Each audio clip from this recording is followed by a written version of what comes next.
ఆ సైన్స్ ఏమవుతుందంటే quantification. So ఇందాక నేను ఎక్కడైతే ఆపానో, మనం డాక్టర్ దగ్గరికి వెళ్ళినప్పుడు డాక్టర్ దేని మీద మెయిన్గా ఫోకస్ చేస్తారని ఎప్పుడు నాకు గమనిస్తే మనం, ఇప్పుడు నేను డాక్టర్ని కాబట్టి నేను దేని మీద ఫోకస్ చేస్తానో ఫస్ట్ హ్యాండ్ ఇన్ఫర్మేషన్గా చెప్పగలను.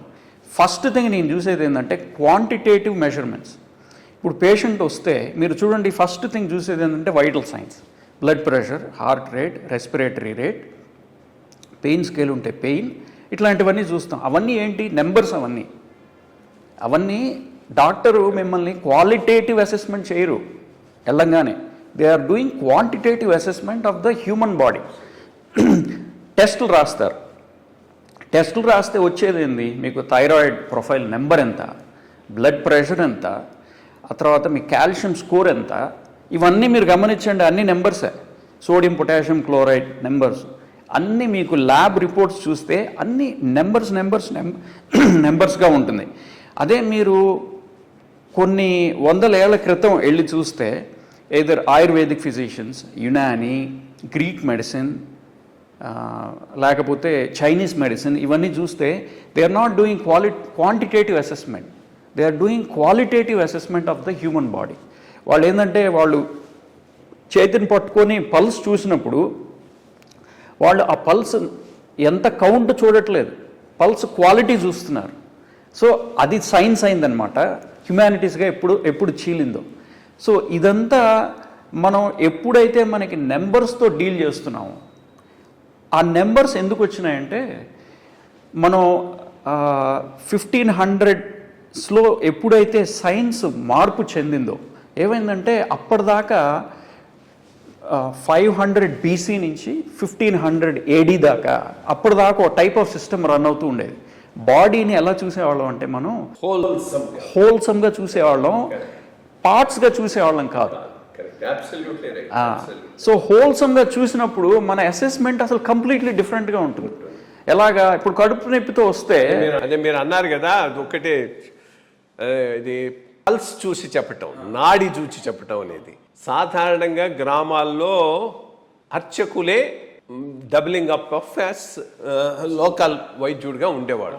శివార్చకుడు, విష్ణాలయం అర్చకుడు. శివార్చకుడు నాడి చూచి చెప్పి ఏదో మంది ఇచ్చేవాడు. అంటే అది పర్ఫెక్ట్ సిస్టమ్ అని అన్ను, అదో సిస్టము. దాని నుంచి చాలా మనం ముందుకు వచ్చాము. బట్ స్టిల్ చాలా వరకు చాలా రకాలైనటువంటి ఎయిల్మెంట్స్ దానివల్ల, ఆ మందుల వల్ల తగ్గేవనేటటువంటిది మాత్రం వాస్తవం. బట్ మీరు అన్నట్టు అది హోల్సమ్గా చూచి. రెండోది అది హస్తవాసి. ఆ హస్తవాచికి ఉండేటటువంటి ఇంపార్టెన్స్ చెప్తుండే. ఊరికే జస్ట్ ఐ థాట్ మీరు ఆ నాడి దాని గురించి అన్నారు కాబట్టి షేర్ చేద్దాం అనుకోండి. కానివ్వండి. డెఫినెట్గా అక్కడ వాళ్ళు చేసేది ఏంది గమనిస్తే, వాళ్ళు చేసేదానికి ఇప్పుడు as a western, modern western science చేసేదానికి అసలు కంప్లీట్లీ డిఫరెంట్. అసలు దానికి దీనికి ఓవర్లాప్ కూడా లేదు. ఏమైందంటే మెడిసిన్ రీఫార్మ్ చేయలేదు, రిప్లేస్ చేశారు. మెడికల్ సైన్స్ ఆ పాత ఉన్న మెడిసిన్ని నెట్టేసింది పక్కకి. యూజువల్గా ఏమవుతుంటుందంటే ఒక సిస్టమ్ ఉంటే దాన్ని ఇంప్రూవ్ అయ్యి దాని మీద బిల్డింగ్ బ్లాక్స్ లాగా డెవలప్ అవుతుంది. మీరు a system of human endeavour, a system of progress చూసినా సరే. కానీ మెడికల్ ఫీల్డ్లో వచ్చేటప్పటికి ఆ పాత సిస్టమ్ని మొత్తం డిస్కార్డ్ చేసేసింది. No, we are not going to take any of those principles. we are putting together an entirely new system of looking at the human body. అట్లాగా ఆ సిస్టమ్ వచ్చిందనమాట. ఏం చేసేవాళ్ళు అంటే, ఇంతకుముందు మీరు హస్తవాసి అన్నారు అంటే ఒక ఏజెంటు, ఆ ప్రమాణ, ప్రమేయ, ప్రమాత అంటాం. అంటే ప్రమాణము అంటే what are the tools that we use to understand the human body. ప్రమేయము అంటే ఆ కేటగరైజేషన్, బాడీని మనం ఎలా కేటగరైజ్ చేస్తాము, ఏ టూల్స్ పెట్టి దాన్ని చూస్తాము. ప్రమాత అంటే ప్రమాతృ, ప్రమాత అంటే ఆ ఏజెంట్ ఇక్కడ డాక్టర్, ఆ ఏజెంట్. సో ఈ మూడు త్రిపుటి అంటాం కదా, ఇది ప్రతి చోట ఉంటుంది. ఇది సంస్కృతం వాడాను కాబట్టి అదేదో డిఫికల్ట్గా అనిపిస్తుంది. కానీ ఆంటాలజీ అంటారు. ఆంటాలజీ అంటే కేటగరైజేషన్. ఇప్పుడు మనం బ్రెయిన్ తీసుకున్నాం అనుకోండి, బ్రెయిన్లో ఎన్ని పార్ట్స్ ఉన్నాయి, ఎలా స్టడీ చేయాలి, దాన్ని ఆంటాలజీ అంటాం. అట్లానే హ్యూమన్ బాడీలో డిసీజెస్ ఎక్కడున్నాయి, ఆర్గన్స్లో ఉన్నాయి, టిష్యూస్లో ఉన్నాయి, సెల్స్లో ఉన్నాయి. ఇది ఒక ఆంటాలజీ. ఆయుర్వేదం తీసుకోండి, ప్రాబ్లం ఎక్కడున్నది? ఇంబ్యాలెన్స్ వల్ల వచ్చింది. ఎక్కడ ఇంబ్యాలెన్స్ వచ్చింది? ఏవో దోషాలు ఉన్నాయి, వాతపిత్త కఫ దోషాలు ఉన్నాయి, అందులో వచ్చింది. ఎక్కడో ఎనర్జీలో బ్లాకేజ్ జరుగుతుంది, ఆ నాడులు ఓపెన్ చేస్తే వస్తాయి. అవి ఎలా ఓపెన్ చేయాలి, ఎలా కనుక్కోవాలి మనం ఎక్కడ ఉన్నది? అది ఇదంతా ఆంటాలజీ అనమాట. ఎపిస్టమాలజీ అంటే the tools we use to, ఇప్పుడు ప్రత్యక్ష ప్రమాణం అన్న. ప్రత్యక్ష ప్రమాణం అంటే డైరెక్ట్ అబ్జర్వేషన్, ప్రత్యక్షము అనుమానము ఇట్లాంటి ప్రమాణాలు అని చెప్తాం కదా. The tools we use to get to that knowledge.